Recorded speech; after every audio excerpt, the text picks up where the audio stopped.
রাকেশ বাবু, একদম চমৎকার ফ্ল্যাট আছে। পুরো মুম্বাইকে এখান থেকে দেখতে পাবেন। পুরো শহরে এর থেকে সস্তায় ফ্ল্যাট আর পাবেন না। নিন ফার্নিচার আপনার, বসে থাকুন, টিভি দেখুন। দেখুন, আমি কাজের জন্য বেশিরভাগ সময় পুনেতে থাকি, তো মহিলাদের জন্য এই সোসাইটিটা সেফ তো? 100% সেফ। সিসিটিভি ক্যামেরা আছে, 24 ঘন্টা সিকিউরিটি গার্ড আছে, আর কোনো সমস্যা হলে আমিও তো আছি না। হ্যালো। হ্যালো দেবজানি, শোনো, আমি এখানে পার্লাতে এসেছি। এখানে একটা সুন্দর ফ্ল্যাট দেখেছি, তোমার পছন্দ হবে। Thank you so much Rakesh, finally আমি নরক থেকে মুক্তি পাবো। আচ্ছা শোনো না, আমিও ফ্ল্যাটটা দেখবো একটু। হ্যাঁ, অফকোর্স দেখবে। একটা কাজ করো, এক্ষুনি চলে এসো, ঠিক আছে? আচ্ছা শোনো, আলমারির মধ্যে আমি একটা ফাইল রেখেছি, ওখানে ডকুমেন্টস আছে এগ্রিমেন্টের জন্য, ওটাও নিয়ে আসবে। যদি ফ্ল্যাট পছন্দ হয় তো আজই এগ্রিমেন্ট করে নেবো। ওকে, 1 মিনিট। রাকেশ, কোথায় রেখেছো ফাইল? আমি পাচ্ছি না তো। আরে ভাই, আমি তোমার জন্য একটা গোটা ফ্ল্যাট খুঁজে ফেললাম আর তুমি একটা ফাইল পাচ্ছ না? দেখতে পাচ্ছি না তো। না, কোথায় দেখছো দেবজানি? ডান দিকের আলমারির সেকেন্ড ড্রয়ারটার মধ্যে দেখো। পেয়ে গেছি। ওকে ওকে, ওই যে এগ্রিমেন্টের ফাইল, ওটা তো? পেয়েছো? চলো ঠিক আছে, ব্যাস আমি এখনই নিয়ে বেরোচ্ছি। ঠিক আছে, নিয়ে এসো। হ্যালো দেবজানি।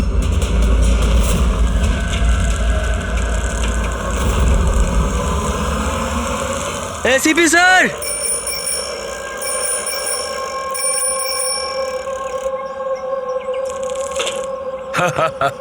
আরে জিমি, কেমন আছো বাবা? Morning sir. Good morning Jimmy. আজ হঠাৎ কি মনে করে? কেমন আছো? স্যার খুব ভালো আছি স্যার, একদম আপনার মতো। আমার মতন? স্যার যদি আপনার মতো থাকি তাহলেই তো বড় হয়ে আপনার মতো সিআইডি অফিসার হতে পারবো। আরে বাহ, আমার মতন অফিসার হবে? সিআইডি তে এসিপি হবে? সেটার জন্য অনেক পড়াশোনা দরকার, এক্সামের প্রিপারেশনটা খুব ভালো দরকার, তাই না? কেমন চলছে তোমার প্রস্তুতি? একদম দারুণ স্যার, আর এক্সামে তো স্যার খুব ইজি কোয়েশ্চেন আসে। ভেরি গুড, বসো বসো। স্যার এটা আমার স্ক্র্যাপ বুক স্যার, আমি এটার মধ্যে ক্রাইম হিস্ট্রি সলভ করেছি স্যার। মাই স্ক্র্যাপ বুক? এখানে ক্রাইম হিস্ট্রি আছে? হ্যাঁ স্যার, আপনি এটা দেখে আমাকে গাইড করুন না স্যার। স্যার আমি এখানে ইনফরমেশন অনেক আলাদা আলাদা জায়গা থেকে কালেক্ট করেছি আর সব সেভ করে রেখেছি স্যার, সব স্ট্যাম্প করে রেখেছি যাতে আমি সবকিছু একসাথে এক জায়গায় দেখতে পারি। আর স্যার এই যে এই পেজটা না, এখানে লেখা আছে যে কখন হয়েছে, কিভাবে হয়েছে, কোথায় হয়েছে। আর স্যার এর যে নেক্সট পেজটা না, ওটার মধ্যে একদম ফাইনাল ডিটেলস আছে। আচ্ছা, কিন্তু স্যার কিছু জিনিস মিসিং আছে যাতে আমি বুঝতে পারছি না কি করে হয়েছে। তো এই ক্রাইম এই বিল্ডিং এর আন্ডার কনস্ট্রাকশন হয়েছে?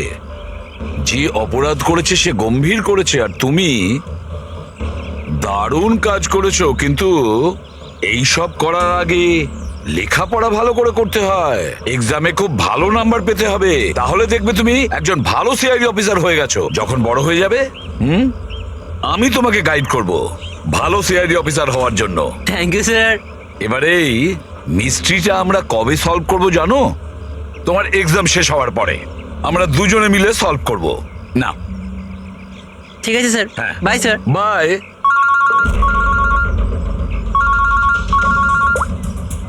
হ্যাঁ দয়া, কোথায়? আচ্ছা ঠিক আছে, আমি এখনই পৌঁছচ্ছি ওখানে। হ্যাঁ, আর রিপোর্ট নিয়ে বিউরোতে এসো। হ্যাঁ।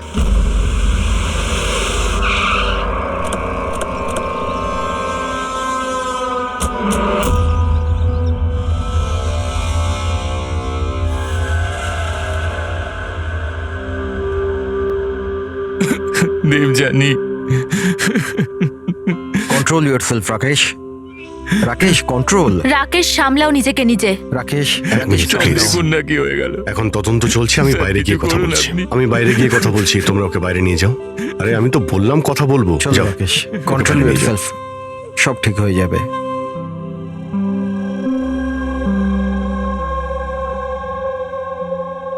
রাকেশ বলল হামলার সময় ও বাড়িতে একাই ছিল। প্রচুর রক্ত বেরিয়েছে। এর গলায় যে 3টে দাগ আছে ওটা দেখে মনে হচ্ছে যে ধারালো অস্ত্র দিয়ে আঘাত করেছে একে। কিন্তু স্যার আঘাতটা তো ছুরির মনে হচ্ছে না। দাগটা অন্য কিছুর, গলার শিরা কেটে যাওয়ার কারণে এতটা রক্ত বেরিয়েছে। কিন্তু এই দাগগুলো দেখে মনে হচ্ছে যে কেউ আঘাত খুব কাছ থেকে করেছে। যদি কেউ ছুরি মেরেই থাকে তো খুনির পায়ের ছাপ নেই কেন? চারদিকে এত রক্ত ছড়িয়ে রয়েছে আর খুনি পায়ের ছাপ না রেখেই এখান থেকে গেল কি করে? হ্যাঁ, এটা তো চিন্তা করার বিষয় যে ও গেল কি করে। এই রাকেশ বলছিল যে যখন দিবিয়ানির খুন হলো তখন ও এর সঙ্গে ফোনে কথা বলছিল আর ও একটা ফাইল খুঁজছিল, আর হঠাৎ চিৎকারের আওয়াজ এলো আর ও মারা গেল। আমি একটা জিনিস বুঝতে পারছি না যে এত বড় ঘরে ওই খুনি এলো কি করে, যেটা দিবিয়ানি দেখতে পেল না। এটাই কিছু বুঝতে পারছি না। একদমই। যদিও খনিকে ভিতরে ঢুকতে দেখতে পেত বা যদিও বুঝতেও পারত তাহলে ও রিয়াক্ট করত। রাকেশের সঙ্গে ফোনে কথা বলছিল, রাকেশও জানতে পারত, কিন্তু এমনটা হয়নি। স্যার, আমরা পুরো বাড়ি খুঁজে ফেলেছি কিন্তু কোথাও মার্ডার উইপেন খুঁজে পাইনি। এটা কি ধরনের খুন? না খুনির আসার কোনো প্রমাণ, না যাওয়ার কোনো প্রমাণ। আর খুনটা এমন অস্ত্র দিয়ে হয়েছে যার ব্যাপারে জানাই যাচ্ছে না। খুনিকে ধরতে গেলে অন্তত এটা তো জানতেই হবে যে খুন করলো কি দিয়ে। স্যার হতে পারে দেবযানীর ওপর খুনি পিছন থেকে হামলা করেছিল আর রিয়্যাক্ট করার আগেই হয়তো ওর মৃত্যু হয়েছে। অভিজিৎ, একটা কাজ করা যাক, এই ক্রাইম সিনটাকে আবার রিক্রিয়েট করে দেখি। হতে পারে জানতে পারা যাবে যে খুনি কোথা থেকে এসছে। ঠিক আছে দয়া, তুমি এই দিকটা দেখো, ততক্ষণ আমি প্রতিবেশীদের সঙ্গে কথা বলে আসছি।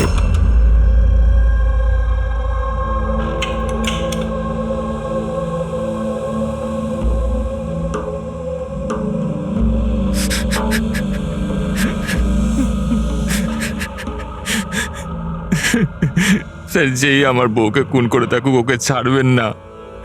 নিজেকে সামলাও, খুনি অবশ্যই ধরা পড়বে। এই সামনের ফ্ল্যাটটা কার? স্যার এটা আমার ফ্ল্যাট। আপনি স্যার আমি অভিষেক আর এটা আমার ওয়াইফ প্রিয়া। Hi sir. আমরা এখানেই এই ফ্ল্যাটের সামনেই থাকি। 9:30টার সময় যখন এই খুন হয় তখন আপনারা কোথায় ছিলেন? স্যার আমরা এই করিডোরেই ছিলাম। আমরা ব্যাস ঘরের দিকে যাচ্ছিলাম আর জোরে চিৎকার শুনলাম। হ্যাঁ স্যার, খুব জোরে। তখন আমরা এখানেই দাঁড়িয়ে গেলাম। এখানেই ছিলেন আপনি করিডোরে? হ্যাঁ স্যার। তখন ওই সময় কি কাউকে যেতে বা আসতে দেখেছিলেন? না না, স্যার। স্যার, আমরা তো কাউকেই দেখিনি। নো।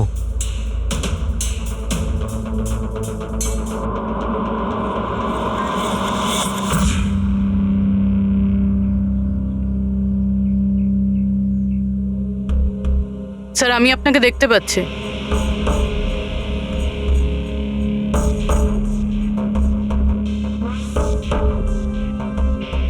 আমি আপনাকেও দেখতে পাচ্ছি।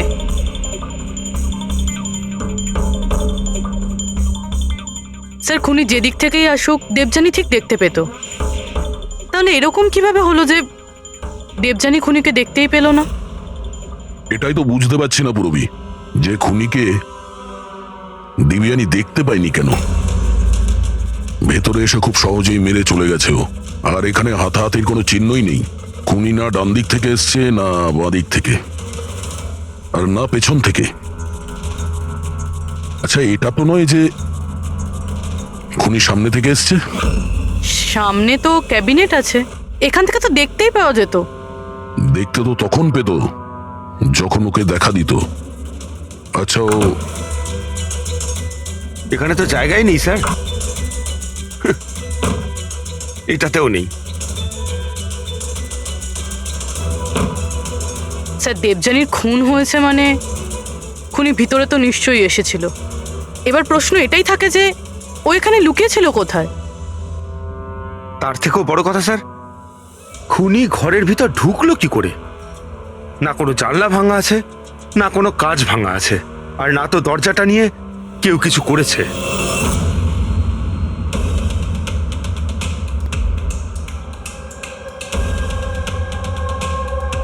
স্যার, ওই সময় আমি ডিউটিতেই ছিলাম। কখন হলো আমি জানি না স্যার। তোমার কাউকে সন্দেহ হয়? একদম নয় স্যার। স্যার ওর সাথে তো একদিন না একদিন এটা ঘটতোই। কেন? এটা কেন বলছেন আপনি?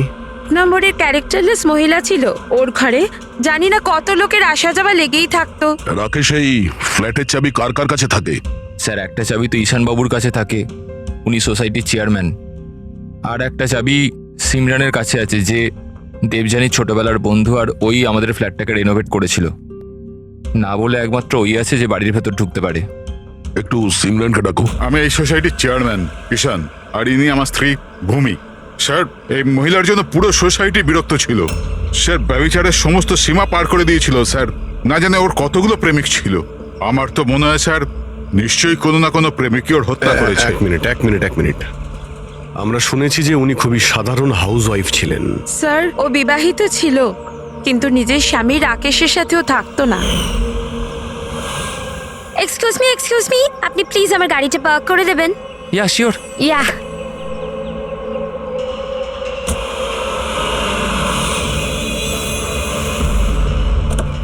আরে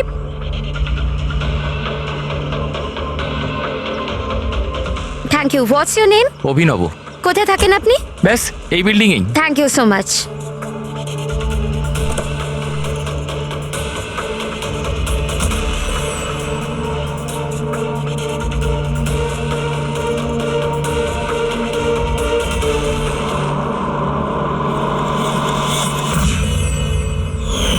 সোসাইটির ছেলেদের কাছে সাহায্য চাইতো বলে আপনারা ওনার ক্যারেক্টার নিয়ে আঙুল তুলছেন? হ্যাঁ, যদি এরকম ব্যাপার না হতো তাহলে আমরা কেন আঙুল তুলবো? স্যার দেবযানীর সঙ্গে বাজে শ্রেণীর লোকেরা দেখা করতে আসতো, আর যখন এই কথাগুলো জানাজানি হতো তখন ও কথাটা এড়িয়ে যেত আর উল্টে লোকজনের বিরুদ্ধে হ্যারাস করার অভিযোগ আনতো। স্যার সিমরান। সিমরান, এই ঘরের একটা চাবি তোমার কাছে থাকে? হ্যাঁ স্যার। স্যার শুধু চাবিটা আমার কাছে বলে আপনি আমার সন্দেহ করছেন? দেবযানী আমার ছোটবেলার বন্ধু, আমি ওর খুন করিনি।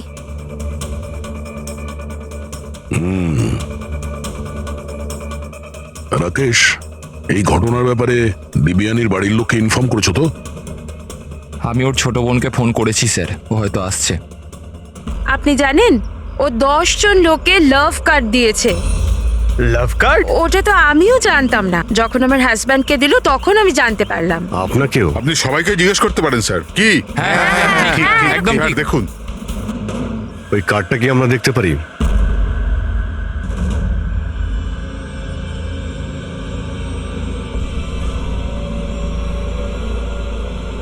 স্যার আমি এসব ব্যাপারে কিছুই জানি না। আমি আমার কাজের জন্য পুনেতেই থাকি, আর মাসে হয়তো 3-4 বারই বাড়িতে আসতে পারি।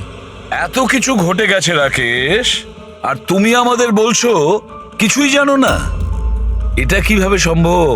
না স্যার, আমি সত্যিকারেরই কিছু জানি না, কিন্তু দেবযানীকে কিছুদিন ধরেই খুব বিরক্ত লাগছিল। আসলে ও এই সোসাইটিতে থাকতে চাইছিল না। এর কারণ কি? স্যার আশপাশের লোকদেরও পছন্দ করতো না, বলতো করে নাকি খুব আনফ্রেন্ডলি আর রুড। এমনকি ওর ঘরটাও খুব একটা পছন্দ হতো না। ইনফ্যাক্ট ওর কথাতে আমি আজ সকালেই একটা নতুন ফ্ল্যাট বুক করেছিলাম। আমি জানতাম না যে আমার বউয়ের ক্যারেক্টারের লোক এইভাবে আঙুল তোলে। আসুন স্যার, ইনি রিয়া, দেবযানীর বোন। আসুন, বসুন।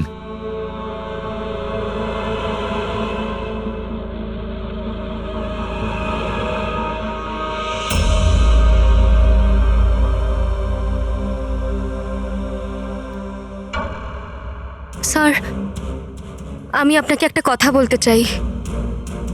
যেভাবে সবাই খারাপ কথা বলছে না আমার দিদির ব্যাপারে, ওরম ছিল না স্যার। আমি জানি এটা কে করেছে। কে করেছে এটা?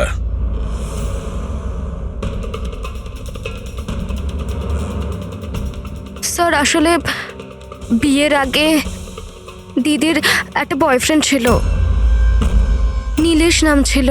দিদির ওর সাথে আশীর্বাদে হয়ে গিয়েছিল। সব ওই করেছে স্যার। আপনি এটা কেন মনে করছেন যে দিব্যানীর খুন নীলেশ করেছে? Sir he was a disgusting man. মার তো খুব অত্যাচার করতো আমার দিদির ওপর স্যার। স্যার স্যার ওর এরকম ব্যবহারের জন্যই ওর সাথে আমরা বিয়ে ভেঙে দিই। আমার সাথে সম্পর্ক ভাঙলি? হ্যাঁ, আমার সাথে সম্পর্ক আর বিয়ে অন্য কাউকে? কেন? তোর বাবার কথায় না? কি কম আছে আমার মধ্যে? কাউকে বিয়ের কথা কখনো ভাবলে না? আমি তোকে আমার কথা শোনো, বিশ্বাস করো। How dare you! তোমার সাহস কি করে হয় আমার দিদির উপর হাত তোলার? হ্যাঁ, আমার দিদি তোমার সাথে বিয়ে করবে না, এইটুকু কথা তোমার মাথায় ঢোকে না? না, হ্যাঁ? তোকে মেরে ফেলবো, আমি প্রাণে মেরে ফেলবো, বুঝলি? আমাকে ছাড়া কখনো কাউকে বিয়ে করার কথা ভাবিস তো? কিছুদিন বাদে ও দিদিদের পাশের একটা বিল্ডিং এ শিফট হয়েছিল স্যার। ওই দিনটার পরে দিদির ফোনের হুমকির কল মেসেজ দিদির কাছে রোজ আসতো স্যার। এমনকি কিছু লোক দিদির বাড়িতে রোজ আসতো স্যার। স্যার আমি বলছি স্যার, এই সব নীলেশের কাজ স্যার। আর ওই সোসাইটির চেয়ারম্যান ঈশান স্যার, ও আমার দিদিকে বদনাম করার একটাও সুযোগ ছাড়েনি। ও এটা কেন করতে যাবে? ও ও ও এই জন্য, কারণ ওর নজর দিদির ওপর ভালো ছিল না স্যার। ও ওকে একা পেয়ে ওর সুযোগ নিতে চেয়েছিল স্যার। আর যখন এটা করতে পারলো না স্যার, তখন ওর দিদির বদনাম করতে শুরু করে দিল। নীলেশ আর ঈশান, নীলেশ ওর বিয়ে ভেঙে যাওয়ায় প্রতিশোধ নিতে চায়, আর ঈশানের মেয়েলিগোতে আঘাত লেগেছে, সেই কারণেও দিবিয়ানিকে বদনাম করার চেষ্টা করছে।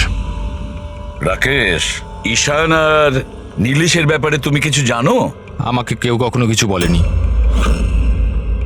কিন্তু একটা রবিবার আমি বাড়িতেই ছিলাম, আর রাত্রির প্রায় তখন 11টা, বাড়ির বেলটা বাজলো।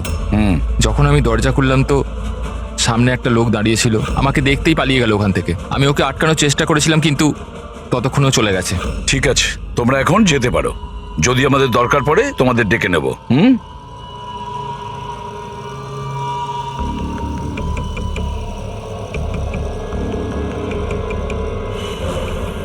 ঈশান, নীলেশ আর সেই লোকটা যে রাত্রিবেলা দেবযানীর ঘরে এসেছিল, খোঁজ নিতে হবে এই তিনজনের ব্যাপারে। হতে পারে খুনি এই তিনজনের মধ্যেই কেউ। তবে যেই হোক, দেবযানীকে কিভাবে খুন করলো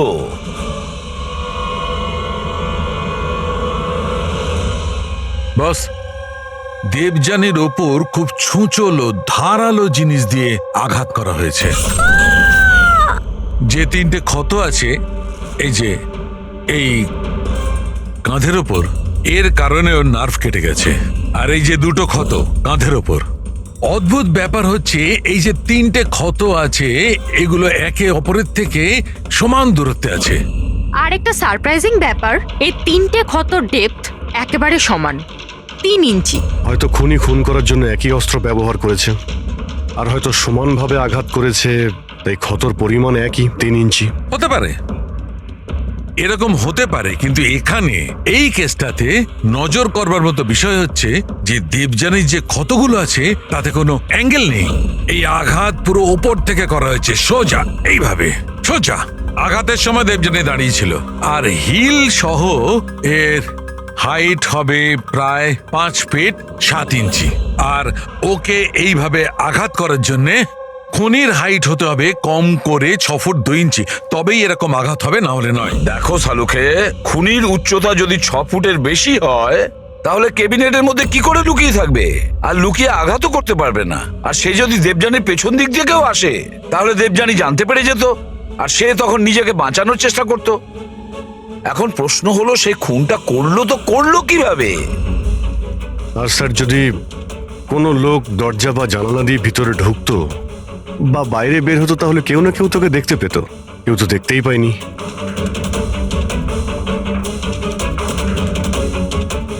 এই খুনি দেবযানীর কাছে পৌঁছলো কিভাবে? আর তাছাড়া দেবযানী টেরও পেল না। আর তারপরে এমন কোন অস্ত্র ব্যবহার করেছে ওই খুনি যে এইভাবে আঘাত করতে পারে? কি দিয়ে মেরেছে? জানি না কেন আমার মনে হচ্ছে যে এমন কিছু আছে যেটা আমরা দেখতে পাচ্ছি না।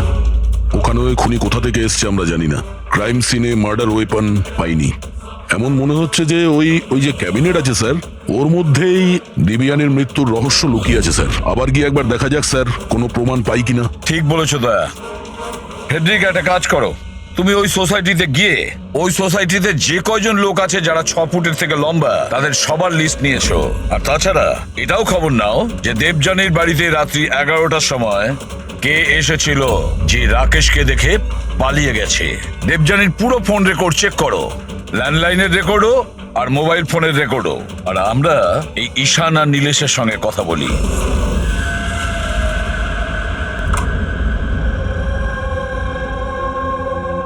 ডক্টর সালুখের থিওরি অনুযায়ী খুনের উচ্চতা 6 ফুটের উপরে।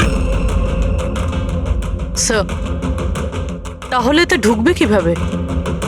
এটাই তো ভাবছি।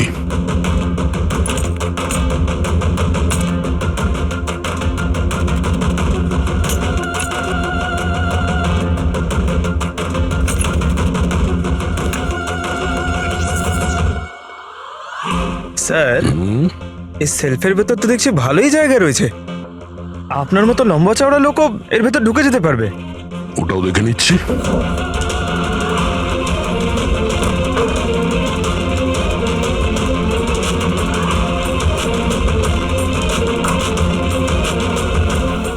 যদি এই সেলফগুলো বার করে আমার মতো লোক ওইখানে ধরে যায়, হতে পারে খুনিও এখানে ছিল।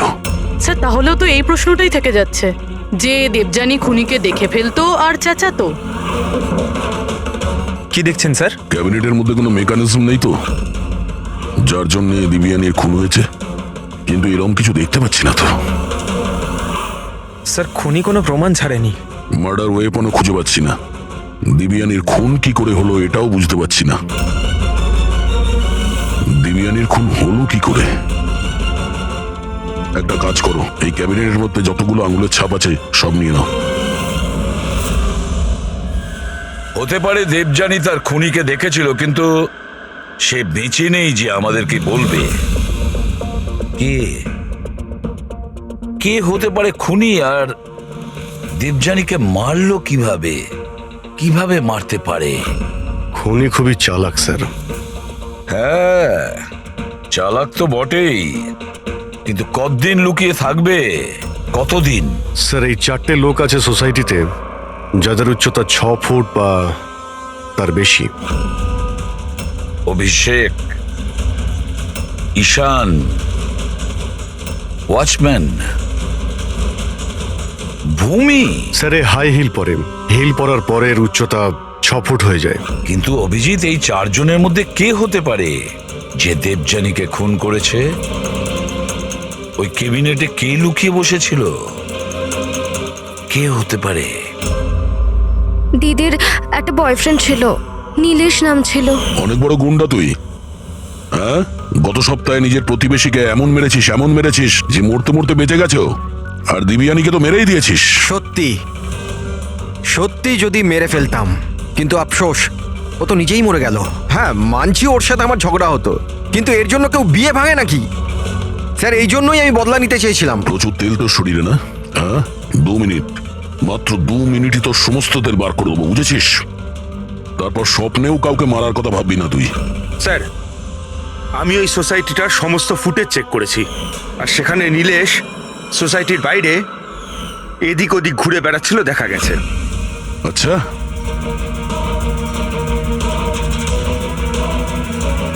কি করতে যেতিস ওখানে?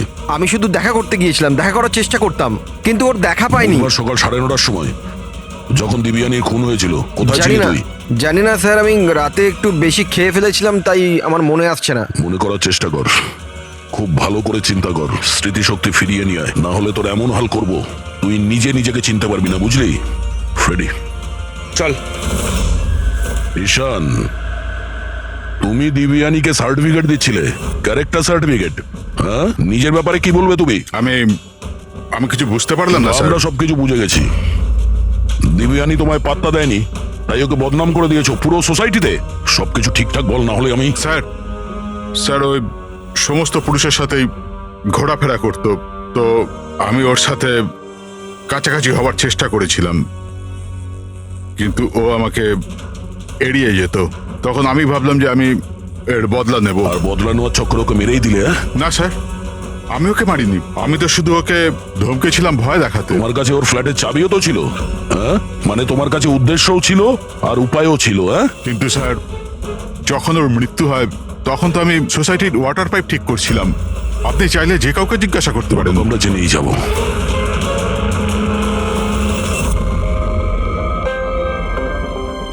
স্যার হ্যাঁ এই ঈশান আর নীলেশ এদের দুজনের মধ্যে কেউ একজন খুনি হতে পারে স্যার। দুজনের কাছেই কারণ ছিল খুন করার, কিন্তু কোনো পোক্ত প্রমাণ হাতে পাইনি। আরো কিছুটা এনকোয়ারি করতে হবে। সে যেই হোক নিজেকে খুব চালাক মনে করে সে। আচ্ছা দয়া, দেবযানীর বাড়িতে রাত্রি 11টার সময় যে এসেছিল সে কে, কিছু জানতে পেরেছো? হ্যাঁ স্যার, ওনার নাম সুনীল, বাইরেই বসে আছে। স্যার, দেবযানীর সাথে আমার কথা ডেটিং সাইটে হয়েছিল। ডেটিং সাইটে? Yes sir. তারপর আমাদের মেলেও কথা হতো স্যার। আর দেবযানী আমায় বাড়িতে দেখা করতে ডেকেছিল, আর আমি দেখা করতে গিয়েছিলাম স্যার। কিন্তু ওর বরকে থেকে ঘাবড়ে গেছিলাম স্যার। ভয়ের চোটে আমি ওখান থেকে পালালাম স্যার। পুরবি, দেবযানীর ডেটিং সাইট চেক করো আর ওর ইমেলও চেক করো। দেখা তো যাক এ কতটা সত্যি বলছে। স্যার, স্যার দেখুন, দিদির ফোনে কেউ জীবন নামের ব্যক্তি বারবার ফোন করছে আর উল্টোপাল্টা কথা বলছে। আপনি একবার দেখে নিন স্যার। দেখি তো এর নাম্বার কি আছে।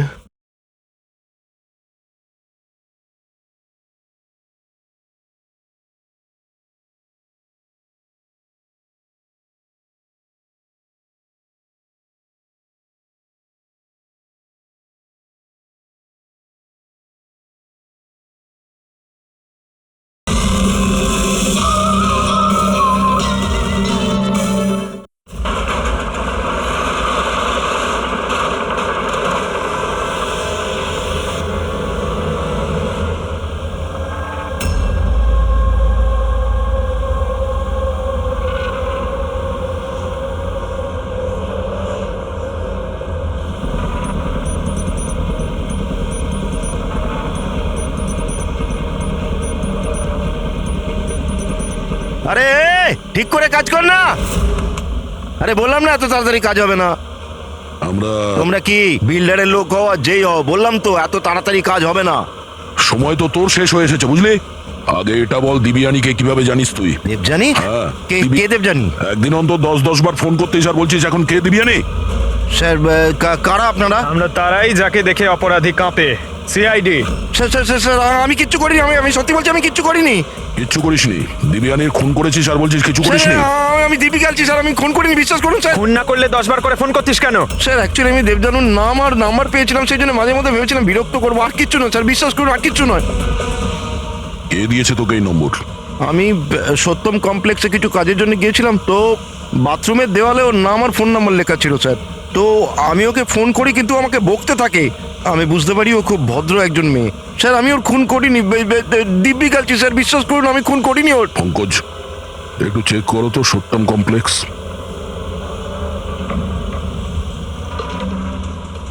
স্যার এটা তো কমার্শিয়াল বিল্ডিং, অনেক অফিস রয়েছে এখানে।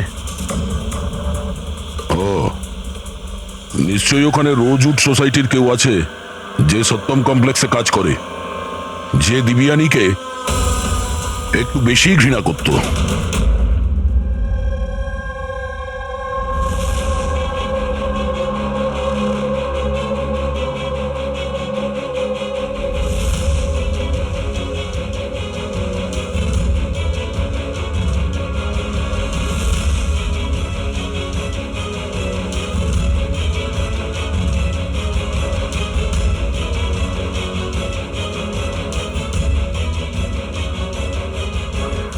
জিম্মি, আরে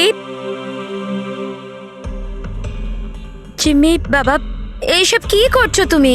সামনে তোমার পরীক্ষা আছে। দেবযানীর মার্ডার মিস্ট্রি সলভ করছি মা। কি? আগে ম্যাথের কোয়েশ্চেন পেপার তো সলভ করো। আমি কিছু বলছি তোমার। মা প্রথম পেপারটা ফিজিক্সের, আর এই মার্ডারটা কিছুটা ফিজিক্সের লজিক কাজ করেই হয়েছে। তোমার এই লজিক না, এতে আমি বিরক্ত হয়ে গেছি। এখন এই লজিক গিয়ে তুমি এসিপি স্যারকে বোঝাবে, আর তারপর উনি আমায় ফোন করে তোমার নামে নালিশ করবেন। মা যখন এসিপি স্যার আমার কমপ্লেন করবে না, তখন ওনার সামনেও এমনি একটু বকে দিও। হ্যাঁ, সিআইডি অফিসার হওয়ার কথা বলছো আর নিজের মাকে মিথ্যে বলার ট্রেনিং দিচ্ছ, তাই না? এখন আমি গিয়ে এসিপি স্যারকে এটা নালিশ করবো, দাঁড়া। মামা আমি জানি তুমি স্যারের কাছে নালিশ করবে না। আচ্ছা, কারণ তুমি তো ওয়ার্ল্ডের বেস্ট মম, তাই না মা? না না, আরে ছাড়, আরে জিবি, আরে তুমি ছাড়। বলবে না মা? আরে না না না, তুমি বলবে না? তুমি আর মা আমি গিয়ে এখনই বলছি, এখনই দাঁড়িয়ে তুমি যা। বলবে না?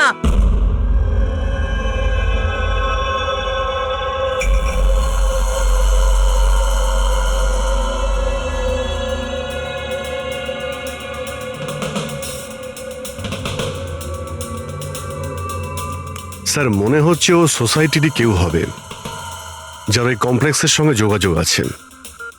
স্যার আমি দেবযানী আর সুনীলের সব মেসেজ চেক করেছি, একটা অবাক করার মতন বিষয় জানতে পেরেছি। কি জানতে পেরেছো? স্যার দেবযানী যখনই মেল পাঠিয়েছে ও ওর আইপি অ্যাড্রেস রিডিউট করে দিয়েছিল।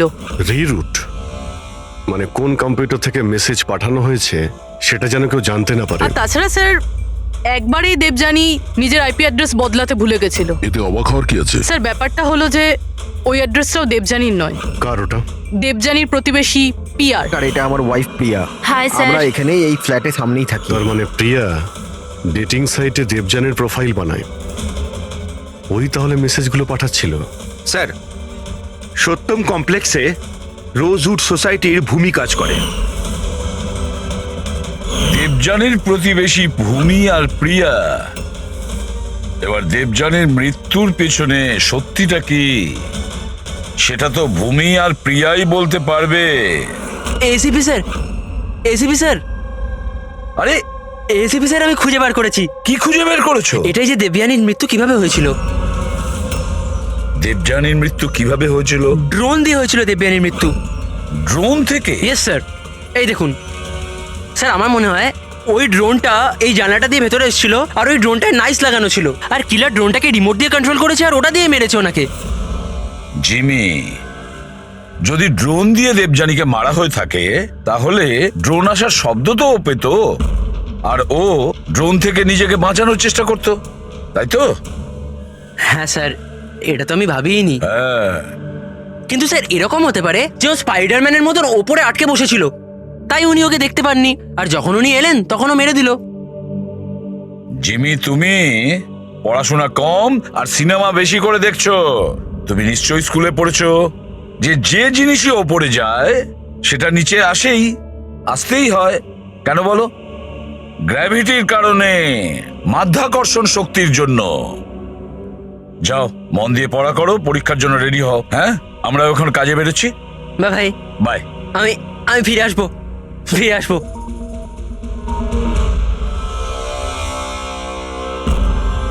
কিছু বলছেই না। সব বলবো, সব বলবো। আসুন আসুন।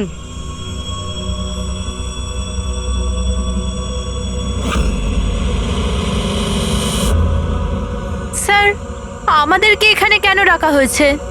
খুব শখ ছিল তোমার না ডেটিং সাইটে অন্যের প্রোফাইল বানানো? হ্যাঁ, স্যার, আমি কিছু বুঝতে পারলাম না।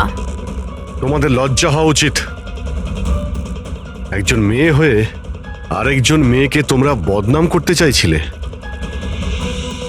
তুমি দেবযানীর ডেটিং সাইটে নকল প্রোফাইল বানিয়েছিলে, লোকেদের মেলও করেছিলে যাতে ওর বদনাম হয়। স্যার, আপনাদের কোথাও নিশ্চয়ই ভুল হচ্ছে। প্রমাণ আছে আমাদের কাছে। তুমি তোমার আইপি অ্যাড্রেস চেঞ্জ করোনি পিয়া। কিন্তু আমাকে কেন ডাকলেন এখানে? আপনাকে?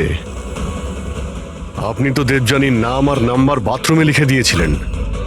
না স্যার, আর আমি এরকম কেন করব? আচ্ছা, ওই সুইপারকে ডাকবো যাকে টাকা দিয়েছিলে তুমি এই সব কাজ করার জন্য? হ্যাঁ স্যার এইবার তো পরিষ্কার, এই দুজন মিলেই দেবযানীকে মেরেছে। হ্যাঁ অভিজিৎ, এদের ওপর ব্যবস্থা নেওয়া শুরু করা যাক। না স্যার, প্লিজ আমাদের ওপর বিশ্বাস করুন, আমরা ওকে মারিনি। স্যার, আমরা দুজন মিলে ওকে বদনাম করার চেষ্টা নিশ্চয়ই করেছিলাম, কিন্তু আমরা ওকে মারিনি। হ্যাঁ স্যার, আমরা চাইতাম যে ও এখানে যেন না থাকে, তাই জন্য এসব করেছিলাম আমরা। কিন্তু যখন ও চলেই যাচ্ছিল, তাহলে আমরা কেন ওকে এভাবে মারতে যাব? কিন্তু তোমরা কেন চাইছিলে না যে ওই সোসাইটিতে থাকুক? হ্যাঁ, স্যার দেখুন, এরকম যে দিব্যানী বেশিরভাগ সময় বাড়িতে একা থাকতো, আর সোসাইটির সব ছেলেরা ওর সুন্দরতার প্রশংসা করত। তো আমরা একটু ইনসিকিউর হয়ে গেছিলাম যে আমাদের হাজবেন্ডসরাও ওরকম না হয়ে যায়। বিশ্বাস হয় না যে একজন মেয়ে হয়ে তোমরা একটা মেয়ের সঙ্গে এইরকম ব্যবহার করতে পারলে। এবার বাকি কৈফিয়ত হাজতে গিয়ে দিও। এতে নিয়ে যাও পূর্বী। যান যান আপনারা যান। চলো।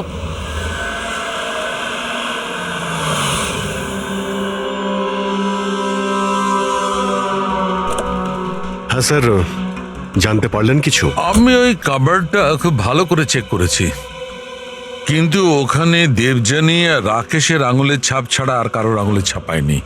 আর ওই আঙুলের ছাপগুলো শুধু নবের ওপর ছিল, দরজা নবের ওপর, আর কোথাও নয়। মানে ক্যাবিনেটের মধ্যে কেউ বসেছিল না? না, এরকম তো কোনো প্রমাণ পেলাম না। এই কেসটা তো সমাধানের বদলে সমস্যায় ফেলছে আমাদের। খুনি যদি ক্যাবিনেটে না থাকে তাহলে কোথায় ছিল? আর খুনি এই খুনটা করলো কিভাবে?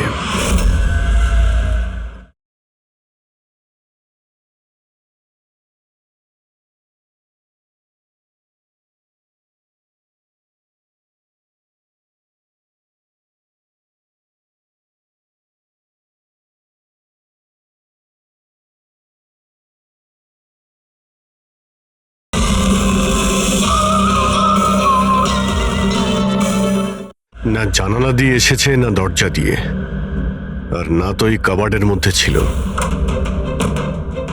তাহলে খুনি এলো কিভাবে? আর যদি খুনি না আসে তাহলে খুনটা হলো কিভাবে? খুন হলো কি করে? দেখো, আমি তোমাদের বলেছিলাম না দেবযানীর কাঁধের ওপর যে 3টে ক্ষত ছিল, ওগুলো একদম 90 ডিগ্রি অ্যাঙ্গেলে ছিল।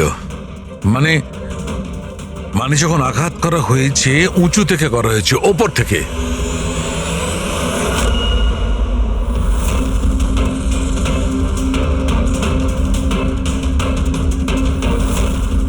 উপর থেকে নিচে। ফ্রেডরিক, তুমি এই লাইটগুলো অন করো তো। আরে 3টে বাল্ব তো জ্বলছেই না, ফিউজ হয়ে গেল নাকি এগুলো? ফিউজ তো উঠতে পারে না, ঝাড়গুলো নতুন, এর মধ্যেই লাগানো হয়েছে। দেবযানীর কাঁধের উপরে 3টে ক্ষত ছিল, আর এটা 3টে বাল্ব অফ। ফ্রেডরিক, তুমি এগুলো নিচে নামাও তো। বোধহয় দেবযানীর মৃত্যুর রহস্য এর মধ্যেই রয়েছে।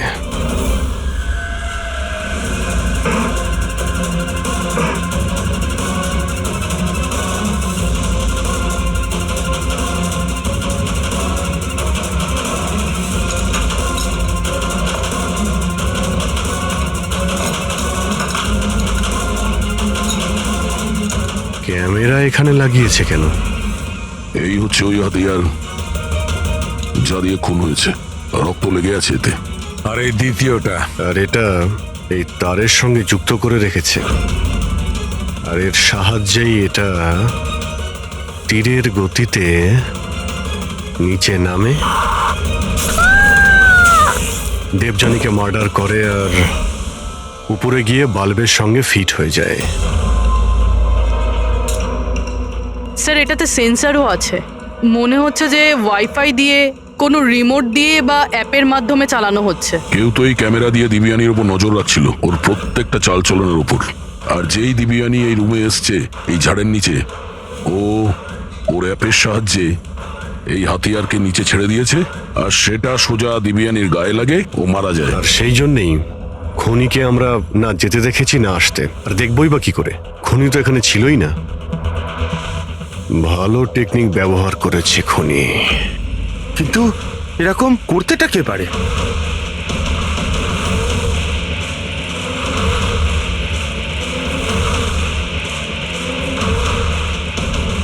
স্যার, খুনিকে চিনতে পেরে গেছি।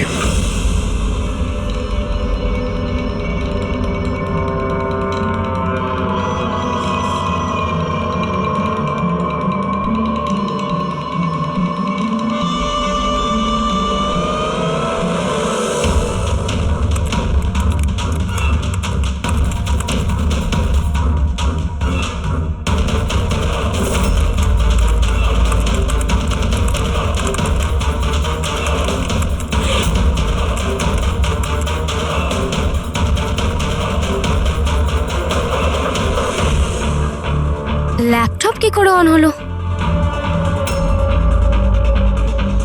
Suicide note?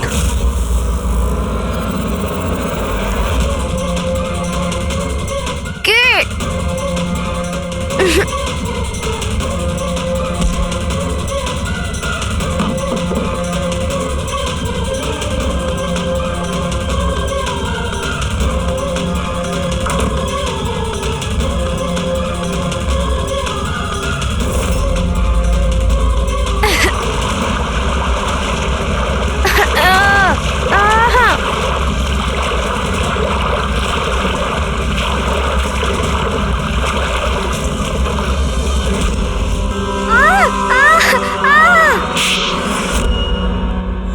স্যার ম্যাডামের ফ্ল্যাট পছন্দ হয়েছে তো?